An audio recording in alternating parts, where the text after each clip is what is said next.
लोगों से पूछा जाए कि 1 साल का बच्चा क्या कर सकता है, तो आप लोगों में से ज़्यादातर लोगों का आंसर यही होगा कि 1 साल का बच्चा क्या कर सकता है। ना वह चल सकता है, ना वह बोल सकता है। 1 साल का बच्चा तो सिर्फ दूध पीता है। लेकिन आज हम ऐसे बच्चे की कहानी बताने जा रहे हैं जो कि 1 साल का है, लेकिन फिर भी दुनिया भर में घूम के 75,000 रुपये हर महीने कमाता है। जी हाँ, बिल्कुल सही सुन रहे हैं आप। हम बात कर रहे हैं अमेरिका में रहने वाले बेबी ब्रिक्स के बारे में, जिसकी उम्र अभी महज 1 साल है, लेकिन सोशल मीडिया पर उसकी पॉपुलैरिटी किसी स्टार से कम नहीं है। यह बच्चा अभी तक 45 फ्लाइट्स में सफ़र कर चुका है। इसके अलावा अलास्का, कैलिफोर्निया, फ्लोरिडा, यूटा समेत 16 अमेरिकी राज्यों में यह भ्रमण कर चुका है। बेबी ब्रिक्स की मां जेस ने बताया कि ब्रिक्स का जन्म पिछले साल 14 अक्टूबर को हुआ था। सिर्फ 3 हफ्ते के अंदर अंदर उन्होंने अपनी पहली यात्रा की थी। ब्रिक्स की मां जेस कहती है कि वह 2020 में प्रेग्नेंट हुई थी, तो उस टाइम उन्हें लग गया था कि उनका करियर ख़त्म हो गया है। लेकिन ब्रिक्स के जन्म के बाद उन्हें एक ट्रैवल आइडिया आया। उसको लेकर उन्होंने इंस्टाग्राम पे अपना अकाउंट बना दिया। अपने बच्चे के साथ वहाँ से वो यात्रा स्टार्ट करना शुरू कर दी उन्होंने, जिसके बाद उनके कैरियर को एक नई उड़ान मिली। आपको जानकर हैरानी होगी कि 1 साल का यह छोटू इंस्टाग्राम पे काफ़ी फेमस है। शुरू में ही इसके फॉलोवर कम थे, लेकिन कुछ दिनों में वो छा गया। फिलहाल उसे 30,000 से ज़्यादा लोग अभी इंस्टाग्राम पे फॉलो कर रहे हैं। बेबी ब्रिक्स के इंस्टाग्राम अकाउंट को उनकी माँ ही ऑपरेट करती है। वो बताती हैं कि वो जो भी यात्रा करती है उसका अनुभव साझा करती है और उसके रिव्यू लिखती है। बदले में उन्हें पैसे मिलते हैं। जेस की यात्रा का मुख्य आकर्षण जो होता है उनका बेटा ब्रिक्स होता है। अब बात करते हैं देश के अनोखे रेलवे स्टेशन की, जहाँ आधी ट्रेन खड़ी होती है एमपी में और इंजन होता है राजस्थान में। भारतीय रेलवे से जुड़े ऐसे कई किस्से ऐसे हैं जिन्हें सुनकर हम हैरान रह जाते हैं। इनके स्टेशनों से जुड़े तथ्य काफ़ी रोचक होते हैं, जिनके बारे में बहुत कुछ लोगों को पता होता है।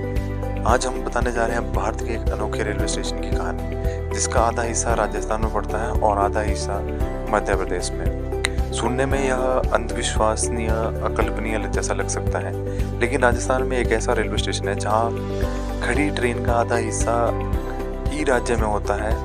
यह स्टेशन है भिवानी मंडी, जहाँ ट्रेन का इंजन एक राज्य में और जो उसका गार्ड कोच ट्रेन का सबसे पिछला हिस्सा वो दूसरे राज्य में खड़ा होता है। मध्य प्रदेश और राजस्थान की सीमा पर स्थित यह रेलवे स्टेशन कई मायनों में बेहद खास है। इस स्टेशन की सबसे खास बात यह है कि लोग टिकट लेने के लिए राजस्थान में खड़े होते हैं और टिकट देने वाला क्लर्क मध्य प्रदेश में बैठा होता है। भिवानी मंडी कस्बे का एक पहलू और भी है। यह इलाका ड्रग्स तस्करी का सबसे बड़ा अड्डा है।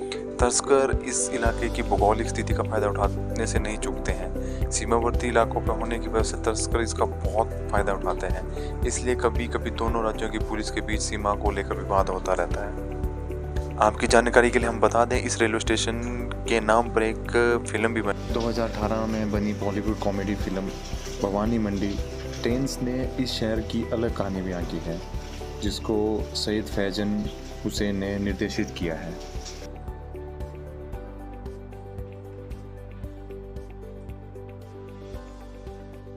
फैब इंडिया ने कपड़ों के लोकप्रिय एक ब्रांड है फैब इंडिया। उसने एक जश्न रिवाज नाम से एक कलेक्शन की प्रमोशनल पोस्ट डाली थी। उसके ऊपर विवाद हुआ तो उन्हें वो ऐड वापस लेनी पड़ी। लोगों ने जश्न रिवाज पर आपत्ति जताते हुए फैब इंडिया पर हिंदुओं के त्यौहार दिवाली को नुकसान पहुंचाने का आरोप लगाया है, जिसके बाद कंपनी को बैकफुट पर आना पड़ा। कंपनी ने सफाई दी कि जश्न रिवाज नाम से हमारे उत्पादों की मौजूदा श्रीलंका भारतीय परंपराओं का उत्सव है, जबकि दिवाली कनेक्शन के नाम से झिलमिल सी दिवाली रखा गया है। 1958 में अमेरिका से जॉन बीसेल ने हस्तशिल्प कपड़ों का एक बाजार डेवलप करने के उद्देश्य से भारत आए थे।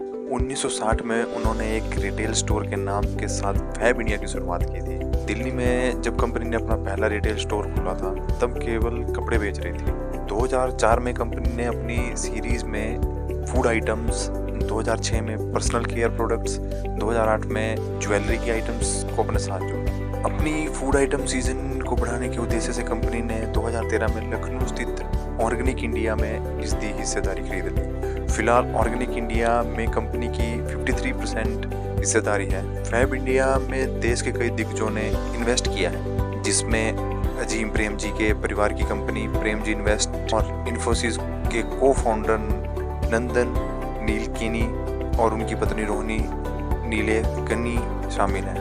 1988 में पिता जॉन बेल्स का बिजनेस ज्वाइन करने वाले विलियम बेल्स ने भद्राजुन कारीगर ट्रस्ट बैट की स्थापना कर कारीगरों को अपनी कंपनी में प्रॉफिट के लिए हिस्सेदार बना दिया। कंपनी ने शिल्पकारों को हिस्सेदारी के माध्यम से इक्विटी शेयर देकर मजबूत बनाया। वहीं विदेशों में बात करें तो रोम, दुबई, मलेशिया, सिंगापुर, नेपाल में कंपनी के 14 स्टोर खुले। फैब इंडिया कपड़ों के साथ साथ home furniture, gift jewellery, organic food, personal care and product के क्षेत्रों में व्यापार करती है। 2020 में कंपनी की नेट सेल बढ़ी और कंपनी के नेट प्रॉफिट में गिरावट हुआ। फैब इंडिया जल्दी ही IPO यानी कि इनिशियल पब्लिक ऑफर लाने की तैयारी में है। कंपनी इस IPO के जरिए 75,000 करोड़ रुपए जुटाने की तैयारी में है।